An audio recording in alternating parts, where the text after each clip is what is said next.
my mama. J'ai beaucoup d'actions de grâce. J'ai fait le voyage avec ma grande sœur. Bibiri iravuga ngo iyo umujura afashwe arishura karindwi araza kwishura imyaka yose yariwe n'inzige. La Bible déclare quand le voleur est attrapé, il restitue 7 fois le afashwe. Quand le voleur est attrapé, la Bible déclare Dieu te connaît par ton nom. Je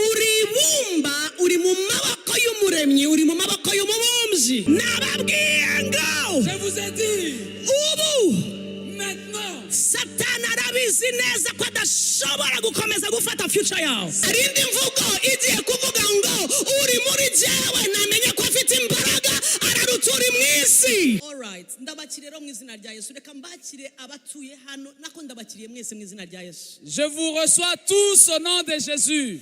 Ninja kuvuga bavuye hariya mwese ndabakiriye.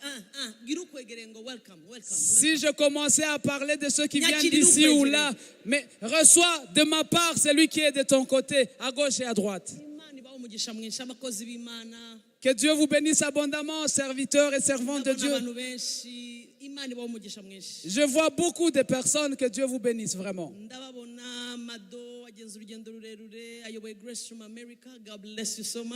Je vois la sœur Maman Mado qui vient qui dirige le ministère Grace Room aux États-Unis. Que Dieu vous bénisse.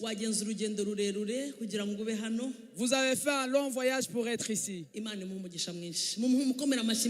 Dieu vous bénisse abondamment. Est-ce qu'on peut acclamer pour Maman Mado, s'il vous plaît? Maman Myriam. Aidez-moi à accueillir Maman Myriam. Maman Myriam. Ayo mashini macheya. Non, c'est pas assez. Ayo mashini macheya. On n'a pas encore assez acclamé encore. Ayo mashini macheya. On n'a pas encore assez acclamé. Mumurambure hamaboko muvuge ngo que Dieu te bénisse. Élevons nos mains vers elle et disons que Dieu la bénisse. Abamwegereye mwamuhobereye basi. Que ceux qui lui sont proches, embrassez-la de notre part.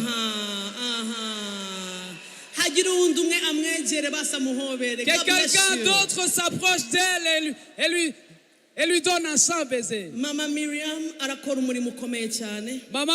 fait une œuvre merveilleuse. Elle fait un merveilleux travail. Elle se tient fermement. Morning glory. La gloire du matin. Morning glory. La gloire du matin. Mama morning glory. Maman, la gloire du matin. Que Dieu la bénisse pour les nuits dont elle s'élève. De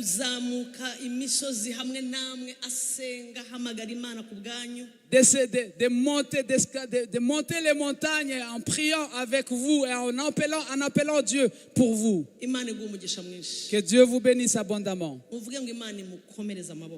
Disons que Dieu a fermé ses mains. Et je voudrais remercier également toutes les personnes qui sont dans les services. Je vois des personnes par-ci, par-là. Team Production. My God, God bless you so much. Que Dieu vous bénisse abondamment. Aidez-moi à remercier Papa Karekezi Shamish. Disons que Dieu le bénisse abondamment. Que Dieu te bénisse abondamment. Now, mfite gushimira Imana kwinshi nagendanye na my big sister mukuru wanje, my mama. J'ai beaucoup d'actions de grâce. J'ai fait le voyage avec ma grande sœur. Qu'elle reste debout pour qu'on l'observe vraiment.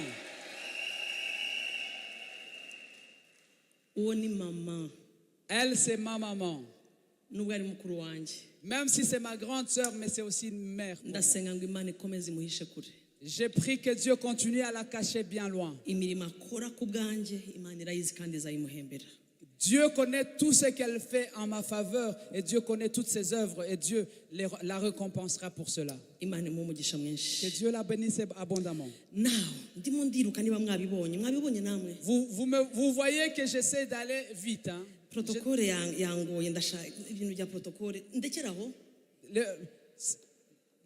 protocole, j'ai un peu du mal avec le protocole.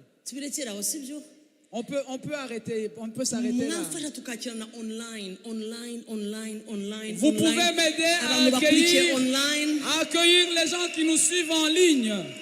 Que Dieu bénisse ceux qui nous suivent en ligne abondamment.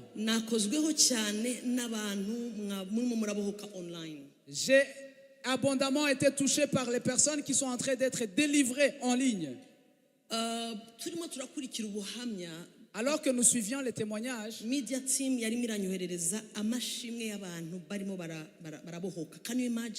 l'équipe des médias était en train de m'envoyer des témoignages des personnes qui recevaient au même moment leur délivrance.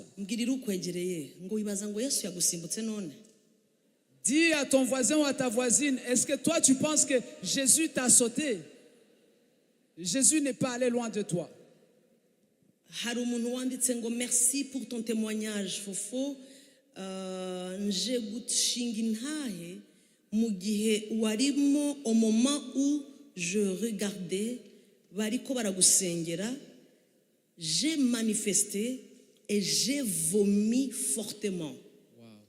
Wica no mu mazuru no mu kanwa, mumfashe gushimira Imana ko mbohotse nanjye au nom de Jésus. Amen. Hari uwundi wanyoherereje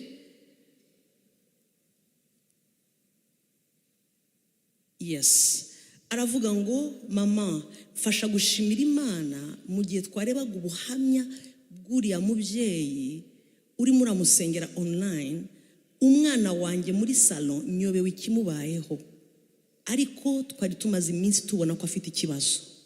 Pastor, umwana wanjye arabohotse. Et donc, ce parent a remercié, à rendre grâce à Dieu. Elle a dit, pendant qu'elle regardait, elle visionnait les témoignages, alors que le maman pasteur était dans le ministère. Mon fils avait un problème depuis un moment, mais on ne savait pas quel problème exactement. Et mon fils a reçu sa délivrance instantanément. Tubafashije gushimira Imana, mbwirira ukwegereye umusunike neza umukubita umubwira uti wowe ntabwo uri busigare. Et donc ces personnes à rendre grâce et touche au voisin ou à ta voisine, celui qui est devant toi. Pousse-le très bien et dis-lui, ne sois pas distrait. Non, tu ne l'as pas bien fait. Pousse-le vraiment.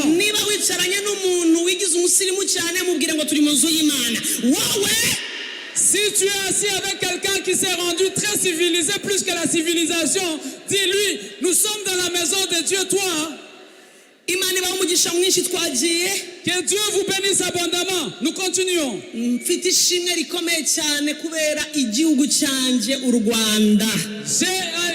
une grande action de grâce pour mon pays, un grand pays, le Rwanda. Aidez-moi à remercier le Seigneur, vous aussi. Oh my goodness. Oh mon Dieu.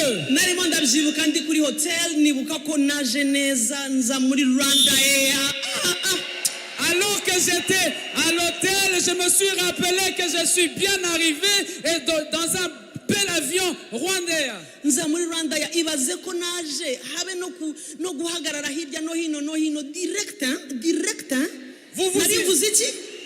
vous imaginez que je suis venu straight. On n'est pas passé ni à gauche ni à droite, on est venu dans un vol direct. Mais dis-le avec moi, ça c'est rwandais. Je rends grâce à Dieu. J'allais commencer à prêcher avant même de m'avoir présenté. Je m'appelle Julienne. Ceux qui ne me connaissent pas, ceux que je ne connais pas. Je suis une maman et je suis pasteur, berger. Je suis quelqu'un qui a un témoignage, mais moi-même je suis un témoignage vivant.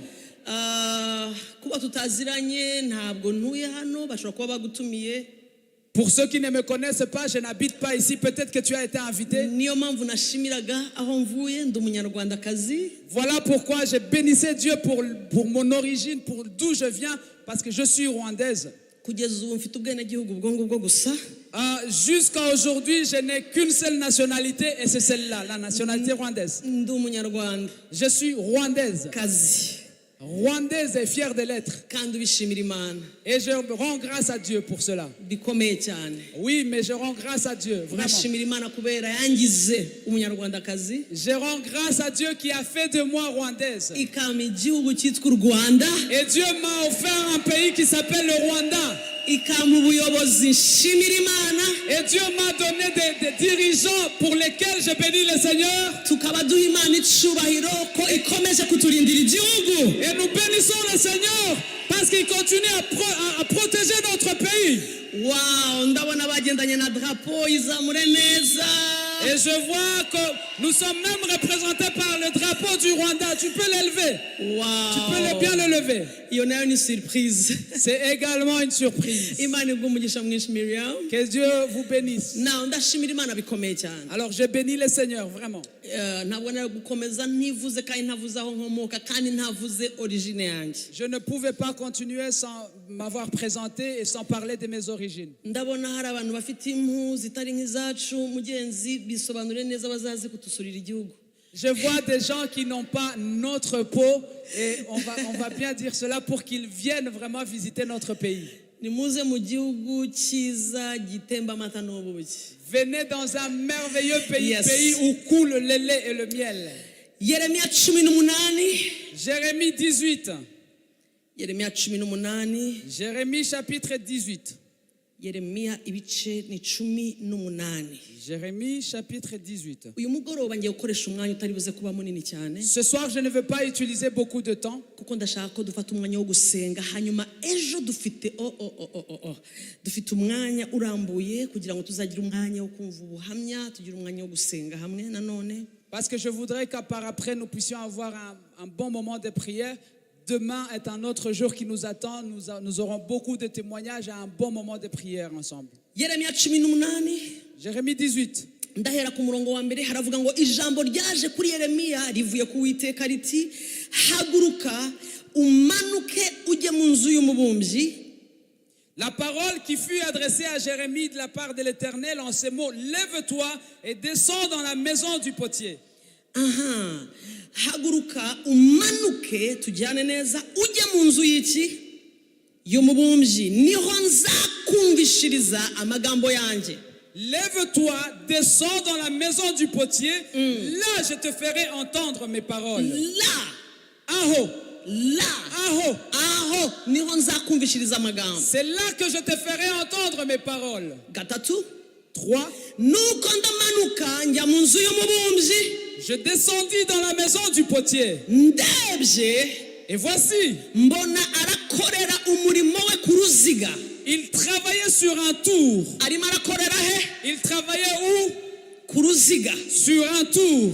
Nuko ikibindi yabumbaga mu ibumba gihombera mu ntoki z'umubumbyi. Le vase qu'il faisait ne réussit pas. Ikibindi yabumbaga mutega amatwi. Écoutez-moi très bien. Mwibumba kirahomba kirameneka kirarekurana kandi agifite mu maboko. Les vases que le potier était en train de faire, duquel il était en train de faire sa création, se cassa. Maze aribumbisha ikindi kibindi kimeze uko ashaka. Haleluya. Il en refit un autre vase tel qu'il trouva bon de le faire. Yesaya 64. Ésaïe 34. Haleluya. Alléluia. Yesaya 64. Ésaïe 64. Ndahera ku murongo wa 7 haravuga ngo ariko noneho Uwiteka uri data wa twese turi ibumba nawe uri umubumbyi wacu. Haleluya. Twese turi imirimo turi umurimo w'intoki zawe ndashaka kumva ngo amen. Verset 8 en français, Louis II. Cependant, ô Éternel, tu es notre Père. Nous sommes l'argile. Et c'est toi qui nous as formés. Nous sommes l'ouvrage de tes mains. Nous sommes l'ouvrage de tes mains. Now, ndashaka gukoresha umwanya utari buze kuba munini kugira ngo dufate umwanya wo gusenga. Je voudrais utiliser un temps qui n'est pas très long pour que nous puissions avoir un temps long de prière. Yes, maze iminsi itari mikeya muri uyu mujyi nubwo ntabonye ukuntu ngenda nsohoka cyane nari ndasenga. Ça fait un moment que je suis dans cette ville, même si je n'ai pas eu l'occasion de sortir, aller un peu partout parce que j'étais dans la prière. Yes, naje mbere kugira ngo ngire umwanya wo kwikonsantra no gusenga, ariko ntangazwa n'Imana ko iyi minsi nanga gukora ikintu just kugikora gusa, ariko nkunda nkore ikintu ndimo ndakora ndi sûr. Nari mvuze gute? Sûr. Ndi sûr ko atari jewe, atari just gupfa kubikora, ahubwo ari umugambi w'Imana kandi Imana ifite ikimbwiye kugira abo mbwira. Je suis venu plutôt pour me concentrer pendant ces moments-là, j'étais concentré dans la présence de Dieu. Vous savez, dans ma nature, je n'aime pas faire les choses juste pour les faire. J'aime être en accord avec Dieu, que ce que je suis occupé à faire correspond vraiment à la volonté de Dieu. Now, iyo maze kumenya nkagira assurance cyangwa nkumva ibyo Imana irimo irambwira, my God, njya kumva nkumva mbivuge gute, nkumva ndashishe, nkumva mfite umunezero, nkumva ibyo neretse Imana byose ubu ndumva vuga ngo arumva. Ndumva nguwe neza, ndumva presence, biraryoshe gukorana nawe, biraryoha kumenya ngo ntabwo mpfuye gukora, ahubwo niwe ukorera muri jye. C'est merveilleux de savoir que je ne vais pas faire rien que pour faire, mais c'est lui qui travaille au-dedans de moi. Et j'aime beaucoup quand j'ai cette assurance-là. Nimushobora kumva umunezero ufite uyu mugoroba, kuko icyo Imana yibwira kukugirira ntawe ushobora kugihagarika. Et vous ne pouvez pas comprendre la joie que j'ai ce soir, qui m'anime ce soir, parce que ce que Dieu s'apprête à faire pour toi ce soir, personne ne peut l'arrêter. Namaze kumenya neza ko nta mbaraga ihari ishobora guhagarara imbere y'umugambi w'Imana. J'ai très bien compris qu'il n'y a aucune puissance, aucune domination qui peut se tenir contre les plans de Dieu. Ndashimira Imana rero ko uyu mugoroba, iyi migoroba uko ari itatu, ari rendez-vous y'ijuru, hari igikoresho kugira ngo Imana ihure nawe n'ibyawe. Et je bénis alors le Seigneur parce que ces 3 soirées qui vont suivre sont un rendez-vous de Dieu. Et moi, je ne suis qu'un instrument pour que Dieu te rencontre. Nimushobora kumva imvugo iri busigare nyuma y'iminsi itatu. Vous ne pouvez pas imaginer les langages qui va rester après ces 3 jours. Narivuze imvugo yawe igiye guhinduka, ingendo igiye guhinduka, uko wifataga bigiye guhinduka, kuko ibyo ugiye guhura nabyo n'iby'Umuremyi n'iby'Imana. Je disais que ton comportement va changer au bout de ces 3 jours, parce que ce que tu vas rencontrer, ce sont des choses divines. Haraza gusigara imvugo ivuga ngo Uwiteka arakomeye. Il restera un langage qui dit l'Éternel est puissant. Harasigara imvugo ivuga ngo nabonye Imana, amaso yanjye yahumutse. Il restera un langage qui dit j'ai vu Dieu, mes yeux se sont ouverts. Harasigara imvugo ivuga ngo jyewe n'umuryango wanjye tugiye gukorera Uwiteka. Il restera un langage qui dit moi et ma famille nous allons servir le Seigneur. Hari indi mvugo igiye kuvuga ngo uri muri jyewe namenye ko afite imbaraga araruta uri mu isi. Il y a un autre langage qui dira celui qui est en moi, je suis qu'il est plus fort que celui qui est dans ce monde. Hari indi mvugo ivuga ngo Uwiteka niwe mwungeri wanje, nabimenye ko ntacyo nzongera gukena. Et il y a un autre langage qui dira l'Éternel est mon berger, maintenant je sais que je ne manquerai plus de rien. Now, kubera iki ikibumbano mu maboko y'umubumbyi? Alors pourquoi le vase dans les mains du potier? All right. kubera iki Pourquoi? kubera iki Pourquoi?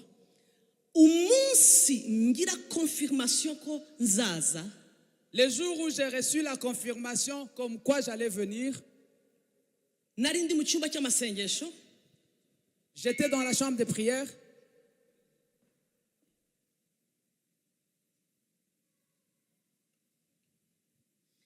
nari ndi mu cyumba cy'amasengesho J'étais dans la chambre de prière.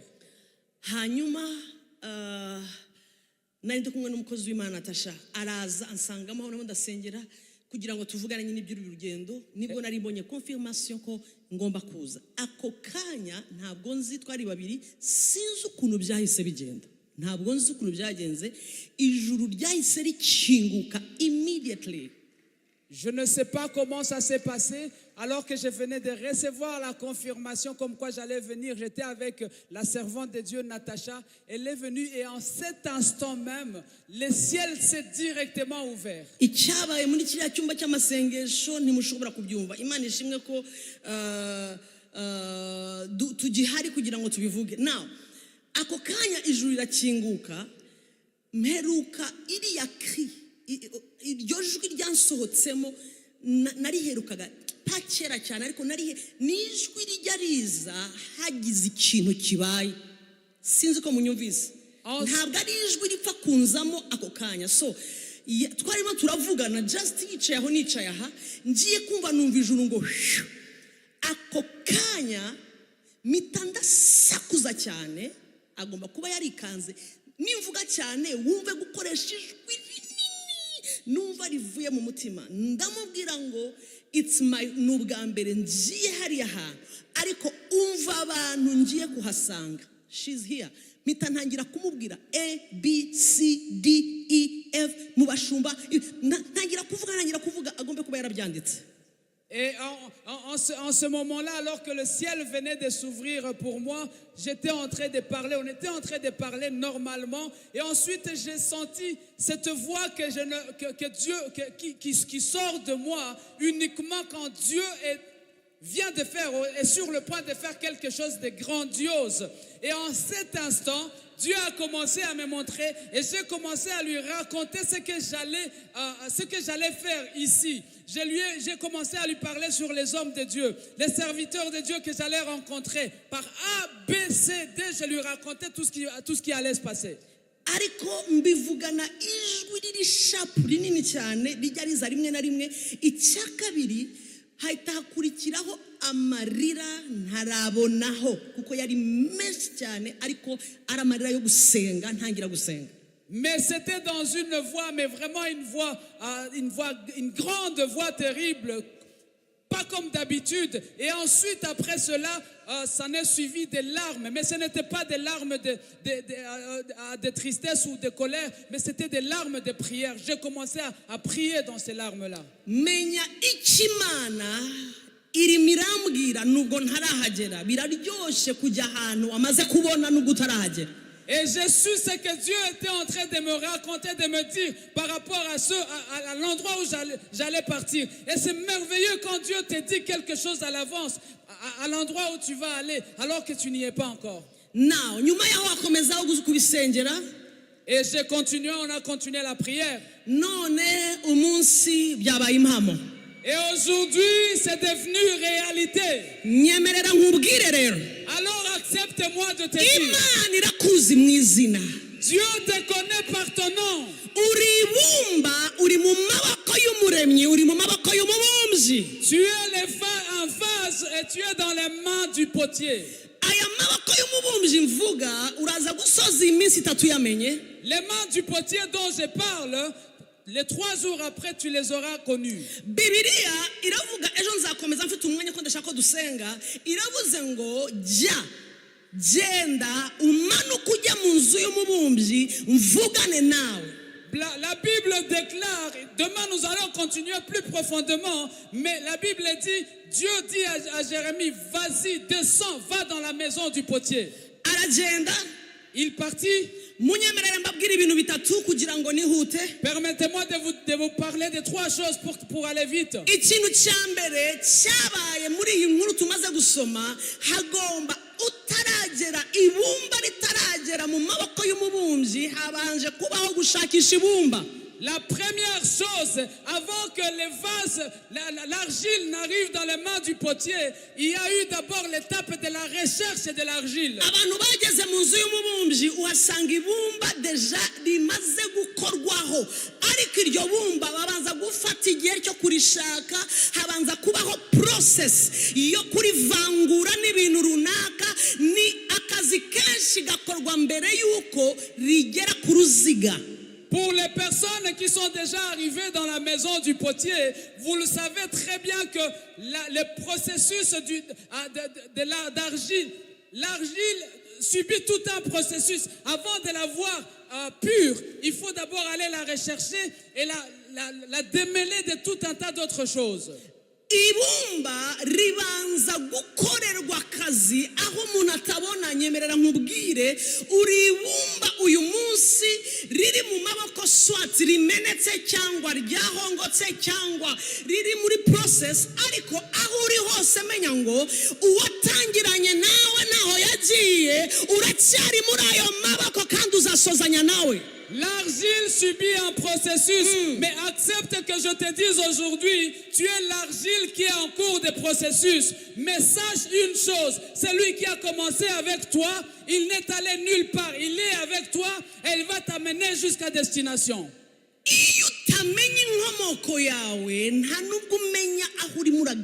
Quand tu ne connais pas tes origines, tu ne connais pas non plus où tu vas. Si tu ne sais pas d'où tu viens, c'est difficile que tu expliques où tu vas aller.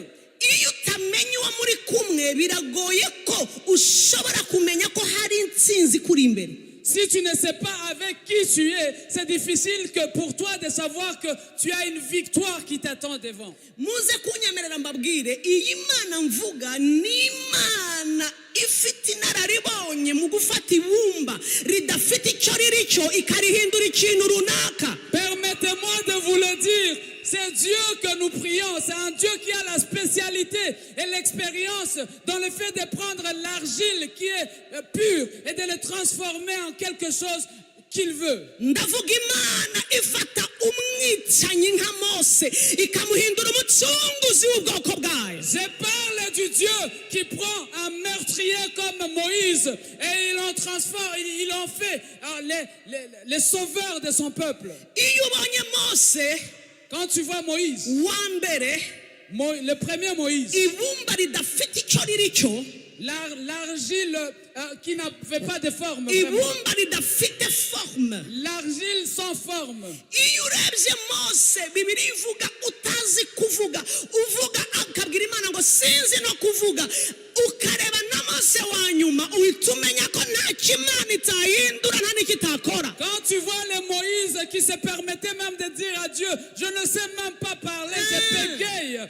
Et là tu vois, tu te dis, il n'y a rien que Dieu ne puisse transformer réellement. Iyo ubonye Mose w'umunyamujinya, w'umunyamahane, uhura n'umuntu akamwica akamupfurika mu ivumbi ryo mu butayu, ntabwo wamenya ko hari amaboko azongera kumufata ngo amuhindure. Quand tu vois le Moïse, le colérique, le meurtrier, celui qui était capable de poignarder quelqu'un et de le cacher dans les sables du désert, tu ne pourrais pas comprendre que Dieu pouvait le prendre et le transformer. Ndimo ndavuga Imana uri mu maboko igiye gufata ibyo bimenemene byamenetse bidahura, inyuma y'iyi minsi itatu ikabihinduramo ikintu abantu bazareba bakavuga ngo uyu ninde, ese byagenze gute? Je suis en train de parler de ce Dieu dans les mains de qui tu es et qui est ton potier et qui 3 jours après, les gens se demanderont, mais qui est celui-là? On le connaissait autrement, mais aujourd'hui il a changé. Ndavuga Mose wari umunyantege nke usa nk'aho adafite futur. Je parle d'un Moïse qui était faiblard et qui semblait ne pas avoir d'avenir. ndavuga Mose wari umushumba uragira, imagine, kwa sebukwe. Je parle d'un Moïse qui était berger, c'est son beau-père bien-aimé. Ese nubwo wabura icyo ukora kwa sobukwe, Même quand tu n'aurais rien à faire, tu irais vraiment être berger du troupeau de ton beau-père. imyaka 40 nta future ntabona imbere, arasa n'umuntu uzenguruka ahantu hamwe, ariko uwo mugabo uzenguruka pendant 40 jours, Imana irimo iramureba ivuga ngo uracyari mu maboko y'umubumbyi. Pendant 40 ans, Moïse semble ne pas avoir de destination. Il semble avoir oublié qui il était. Mais Dieu, aujourd'hui, est en train de te dire, tu es dans les mains du potier. ndavuga Imana ireba icyo abantu batabona. Je parle du Dieu qui voit ce que les hommes ne voient pas. nyemerera rero Alors, permets-moi. mubwire ngo ntuzongere kwiyita Mose wa mbere, jya ugenda wemye wiyita umucunguzi, kuko Imana ikwita ikikureba. Ne t'identifie plus au premier Moïse, mais appelle-toi sauveur ou sauveuse, parce que c'est ainsi que Dieu te voit. ndavuga Mose wakuye miliyoni 2 z'abaturage mu gihugu cya Egypte, akabajya imbere, umugabo utari ufite future, umugabo utaruzi niyajya, umugabo w'umushumba wirirwa mu ishyamba, ariko agahinduka umucunguzi w'ubwoko, agafata inkoni akabujya imbere, akabuyobora mu gihugu cy'amasezerano. ndavuga Imana ihindura ubusa ikoresheje amaboko y'umubumbyi. Ayo maboko aracyahari, ayo maboko ni mazima, ayo maboko aracyabumba. Les mains de Dieu, les mains de ces potiers sont encore en train de travailler. Je parle d'un Moïse que Dieu a utilisé puissamment, malgré toutes ces dérives qu'il a traversées. Ce Dieu-là peut le faire avec toi. ni gute watekereza ko Mose hari icyo yavamo? Vuga ngo ayo ni amaboko y'umubumbyi. Comment tu peux imaginer qu'un Moïse pouvait sortir un homme puissant comme ça? Dis-le, ce sont les mains du potier. iyo umwanzi arimo arakwivuga hejuru, hari ukuntu akubeshya. Mwarebye ya video twarebaga ya ari hehe yagiye masheri elela, mwamubonye? Buriya nuko mutumvaga igihe yari yicaye hasi musengera, umva ukuntu Satani yavugaga. Mwabibonye ukuntu yampemaga ngo mwabibonye? Vous l'avez vu pendant les témoignages, quand je priais pour elle, comment elle réagit, comment le diable réagissait au travers d'elle, en lui faisant peur, No, en voulant lui faire peur. yarimo arareba jewe amuvugiramo akajya ampema ngo niba byibuka ngo akagore we, ngo ese ubundi uribwira ngo uyu wamubohora, ngo ngiye kugukubita, ngo ngiye kukwereka ko uyu mukobwa atazashaka, ngo erega ntabwo uri bumubohore. Sikia ubongo, umva ibinyoma bya Satani, uri umunyabinyoma. Dore umugore nguyu yarashatse, dore nguyu yarabyaye, arakubeshya. Il te ment, il est menteur depuis le début. Hey, arabeshya. il est menteur, c'est son kuva yabaho ni umubeshyi. Depuis son existence, il est menteur. yarandebaga ngo ubu rero uribwira. Il me regardait, hein, et il me huait comme ça en disant, maintenant là tu te dis, tu penses que ngo nishe se, moi j'ai tué son père. ngo nawe nshobora kugucisha aka kanya. Et même toi tu pourrais y passer tout de suite. Hein? Feu! hari abadapfa gupfa. Il y a des personnes qu'on ne tue pas comme ça. ubu rero umaze iminsi wumva ibijambo byiwe, yarakubwiye ngo ibi umwana wawe ntabwo abyara, umugabo wawe amafaranga yawe, mubwire ngo nyuma y'iyi minsi 3 yudeba. Ça fait longtemps que tu as écouté sa voix. Il te dit, ton âme ne sera pas ci, ta famille ne sera pas ça. Mais dis-lui, après ces 3 jours, tu me verras, tu me verras. Bibiri iravuga ngo iyo umujura afashwe arishyura 7, araza kwishyura imyaka yose yariwe n'inzige. La Bible déclare, quand le voleur est attrapé, il restitue 7 fois le iyo diable umwanzi vacille. afashwe, Quand le voleur est attrapé, Bibiri iravuga ngo la Bible déclare, yishyura kangahe? il restitue combien de fois? Reka mbabaze, uraza kumwishyuza kangahe? Tu vas lui faire payer combien de fois? Kangahe? Combien de fois? Turaza kumwandikira n'agasuzuguro. Nous allons lui écrire avec beaucoup de mépris. byemeye abantu bane, Il n'y a que 4 personnes qui sont d'accord. byemeye abantu batanu, Seulement 5 personnes. byemeye umunani. 8 personnes. Tugendane. Est-ce qu'on peut aller ensemble? Arishura ntiyishura, Est-ce qu'il va restituer ou pas? turamwishyuza ntitumwishyuza. On va lui faire payer ou Umva pas? mubwire, ni umubeshyi. Écoute-moi très bien, il est menteur. Ntabwo yabyibuka. Yari yicaye hasi arandeba avugira muri uyu ngo ndarahiye ngo nubona ashatse ngo zavuge ko nta mbaraga mfite. Tumusubize iki? Tumusubize iki? Tout ce qu'il a dit, on lui répond au diable. Tu as été vaincu. Ugiye kundebera umuntu mwicaranye iburyo n'ibumoso umubwire ngo wowe umva waje hano gukora iki? Umva nkubwire, arishura. Il va payer. Au centuple, il va payer. Arishura. Il va payer. Arishura. Il va payer. Amarira, stop. Les larmes, stop. Igihe cy'agahinda, stop. Les temps de tristesse et de chagrin, Igihe stop. cyo gusabiriza, stop. Les temps de quémander, stop. Igihe cyo kugenda nk'abantu badafite se, Les temps stop. de marcher comme si on n'avait pas de parents, stop. Dufite icyapa cyanditsweho ngo turi abana b'isumba byose. Nous avons un panneau sur lequel il est écrit, nous sommes les enfants du Tout-Puissant. Dufite icyapa cyanditsweho ngo ishobora byose, yitwa ihoraho, yitwa ndiho, yitwa Jehova Rafa, Jehova Jireh. Hey! Hey!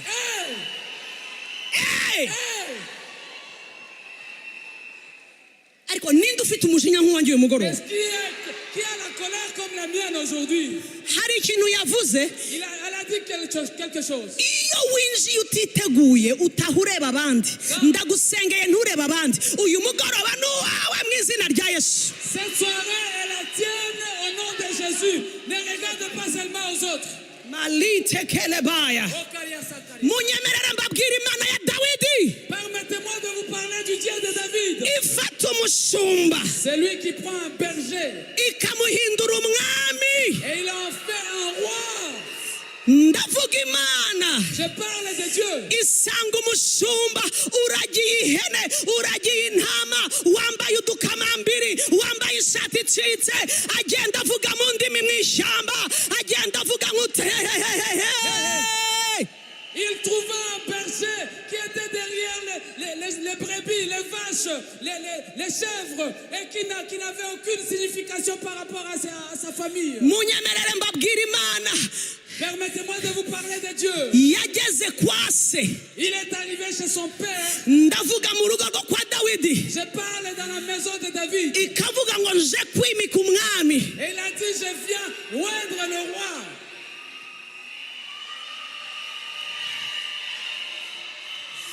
Bakareba iburyo, Ils ont regardé à gauche. bareba ibumoso. Ils ont regardé à gauche. Papa we areba mu bana be bose aburamo umwami. Son père a regardé au travers de tous ses autres enfants et il n'y avait pas de roi.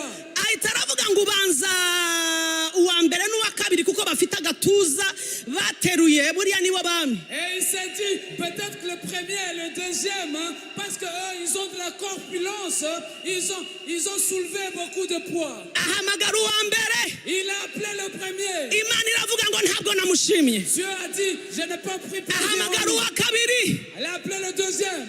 mwumve mbabaze. Je vous pose une question. Igihe bahamagara Quand on appelle umwami nyawe ari he? le véritable roi, il était où? Là-bas, là-bas, là-bas.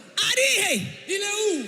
Ari mu ishyamba, Là, dans la brousse. arimo ararwana n'intare, Il est en train de se battre avec le arimo lion. ararwana n'idubu, Il se bat avec l'ours. arimo ararya ubuki. Il mange le miel sauvage. Umva, Hey! Hey! amaboko y'umubumbyi Les mains du potier, nta muntu ujya umenya icyo ari buvemo. personne ne sait ce qu'ils vont produire. Papa wa Dawidi yararebye aravuga ngo aka ntabwo kaza.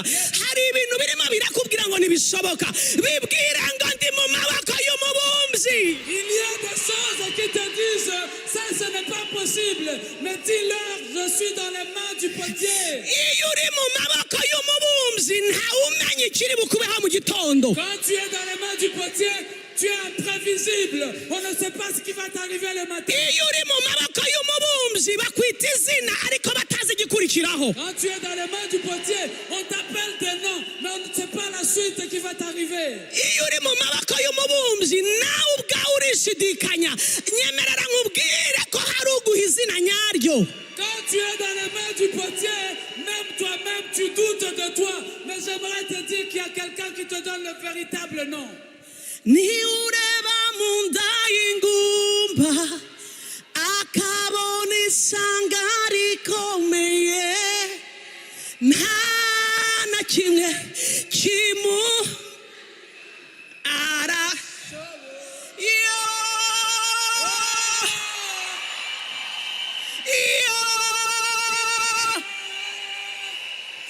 ese wamfasha mu izina rya Yesu. Est-ce que tu peux m'aider au nom de Jésus? Nababwiye ngo mu gihe ndimo ndabwiriza hari imyambaro y'umwijima irimo iragwa. Je vous ai dit que pendant que je prêche, il y a des habits de ténèbres qui tombent. Nababwiye ngo mu gihe ndimo ndabwiriza ndabyumva ko ntabwo ari ijambo gusa ahubwo Imana irimo iravuguruza umwanzi. Je vous ai prévenu que ce n'est pas une simple parole. La papa paradara bakota paya. God bless you. Nababwiye ngo Je vous ai dit, ubu maintenant, Satani arabizi neza ko adashobora gukomeza gufata future yawe. Satan sait très bien qu'il ne peut pas continuer à détenir ton avenir. Wamfasha tukabwiriza. Aide-moi pour qu'on prenne. Wamfasha ukandebera abantu batatu kuko ntabwo uzi ibyo barimo baracamo. Babwire ngo igihe cyawe cyageze ntusigare. Aide-moi à parler à 3 personnes et dis-leur, ton temps est arrivé, ne reste pas derrière.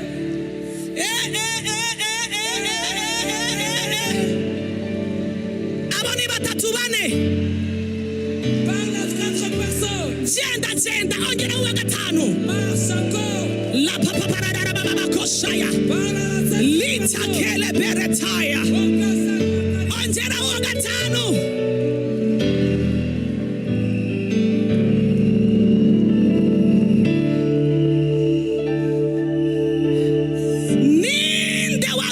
Dawidi azandika zaburi. Qui aurait su que David allait écrire des psaumes? Hari zaburi zimaze igihe zihishe muri wawe iki gihe kigiye gupfunduka mu izina rya Yesu. Il y a des psaumes qui ont été cachés dans ton sein pendant longtemps, mais après ces 3 jours, ces psaumes vont aller au grand jour. Hari indirimbo zimaze igihe zifungiranye. Il y a beaucoup de chansons qui ont été cachées en toi. Igihe kirageze ngo zipfurukeyo. Mais le temps est arrivé pour que ces chansons viennent au grand jour. Ndakubita umwuka w'ubukene mu izina rya Yesu. Je frappe l'esprit de pauvreté au nom de Jésus.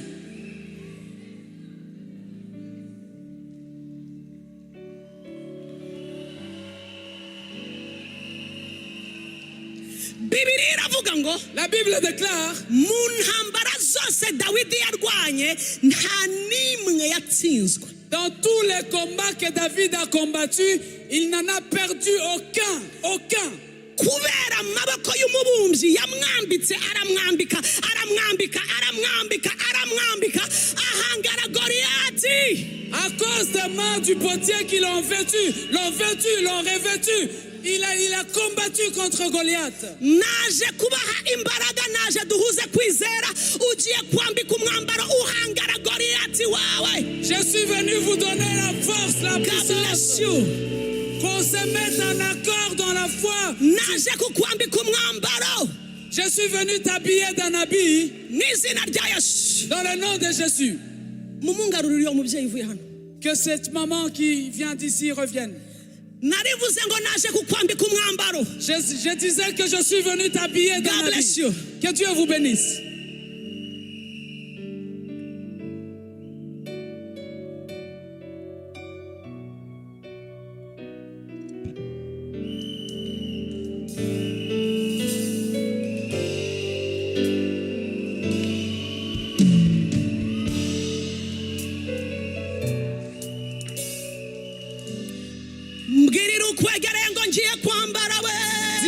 voisin, je suis sur le point de ngiye m'habiller. kwambara we. Je suis sur le point de m'habiller. hari Goliyati umaze iminsi aguhagaze imbere, Iliya. nta nubwo ari jya uri bumwirukane. Uyu mugoroba ugiye kumureba mu maso, umubwira ngo unteye n'amacumu n'uducumu, nanjye nguteye mu izina ry'Uwiteka Nyiringabo. Il y a un Goliath qui t'a beaucoup attaqué ces derniers temps. Ah, mais tu vas le regarder dans les yeux. Tu vas lui dire, tu m'as attaqué avec des lances et des javelots. Mais aujourd'hui, je t'attaque dans le nom du Seigneur. Nari ngiye gukomeza kubwiriza, J'allais continuer à prêcher, ariko ndumva ngomba guhagarikira, mais je sens que je dois m'arrêter ici. kuko hari umwambaro umanutse. Parce qu'il y a un habit qui vient de descendre. hari ayaya humiriza amaso uzamura amaboko yawe. Ferme tes yeux et lève tes mains. Aïe, aïe, aïe.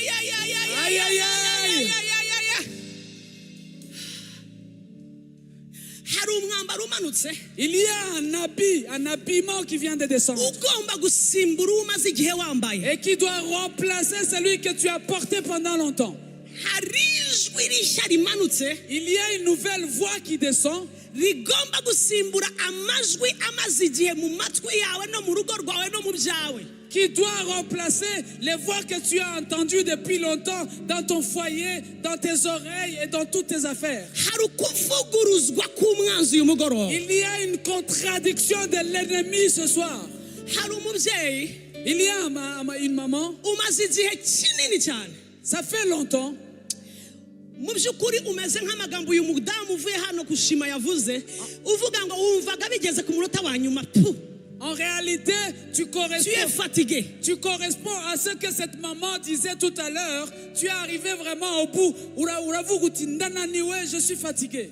n'undi wese wari ufite iryo jambo, Et même quiconque avait cette parole en bouche, nk'uko uyu mubyeyi ahagaze yerekana amashusho y'umunsi wa Imana n'ijuru bimutabara, ndasenze ngo iri joro ribe iryawe ryo gutabarwa, abantu bazakurebe. tel que cette maman s'est tenue ici debout en démontrant les jours où elle a été secourue, je prie pour que tu sois secouru et que les gens voient ta deuxième version. tugiye gufatanya abasenzi bari hehe? Come on. Où sont les intercesseurs et intercesseuses? bafate microphones. Qu'ils prennent les microphones. ikintu utizeye ntabwo kigukorera. Ce en quoi tu ne crois pas n'agira pas pour toi. niba uvuga ngo mwami Yesu uyu mugoroba, Si tu dis Seigneur Jésus ce mu soir, maboko y'umubumbyi bihinduke. que les choses changent dans les mains du potier, ongera umbumbuke ushaka, zamura amaboko yawe, humiriza amaso yawe. fais de moi encore ce que tu veux que je sois. Élève tes mains. ndifuza ko dufata umwanya wo gusenga. Je souhaite que nous prenions du temps dans la prière. upfukama pfukame, Que celui qui s'agenouille, s'agenouille. ugenda genda genda gende. Que celui qui veut marcher, marche. usibye protocol. Sauf le protocole. mwe muretse gato, mwe muretse gato. Attendez un peu. usibye protocol, Sauf le protocole. usibye protocol. Sauf le protocole. abandi usenge, niba wifuza ko Imana uyikeneye yo mu ijuru, fata umwanya wo gusenga. Si tu penses que tu sens que tu as réellement besoin du Dieu céleste, prends le temps de prière. fata amaboko ya mugenzi wawe yazamura imbere. Tiens la main de ton voisin, ta voisine, et élève sa main. zamura amaboko ya mugenzi wawe. Élève les mains de ton voisin et ta voisine. My God, zamura amaboko ya mugenzi Oh wawe. mon Dieu, élève ta main, ta voisine et ta voisine et ta voisine. umubumbyi arashaka kwihishura ku kibumbano cye. Les potiers veulent se révéler au travers de son œuvre. umubumbyi arashaka kwihishura ku kibumbano cye. Le potier veut se révéler au travers de son vase. umubumbyi Le potier, agiye kwihishura ku kibumbano cye. il est sur le point de se révéler dans son œuvre. shingura umutima wawe, Ouvre ton cœur, zamura ijwi ryawe, élève ta voix.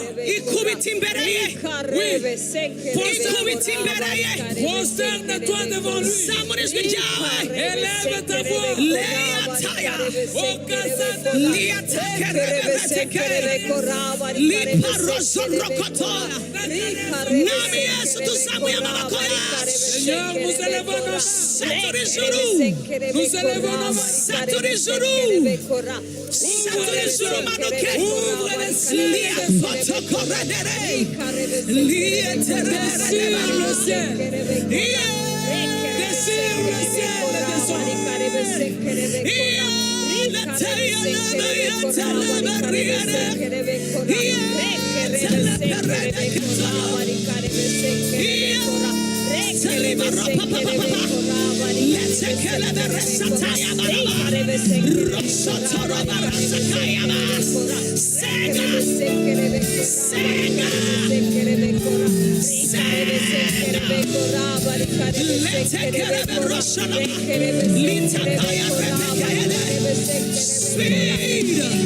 Spirit of God, sweet Spirit,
with your power, with your glory, with your lights, with your lights, with your lights, with your lights,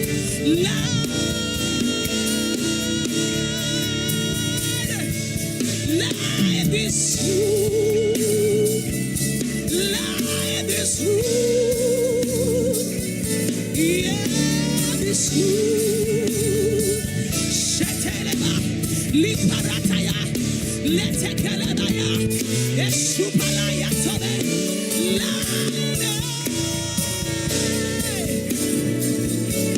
light this room with the light of heaven. Shetekelebere, liparatakayaba, letekelebere, liatakelebe, lotokolopaya, liatakelebe, liatubarekebe.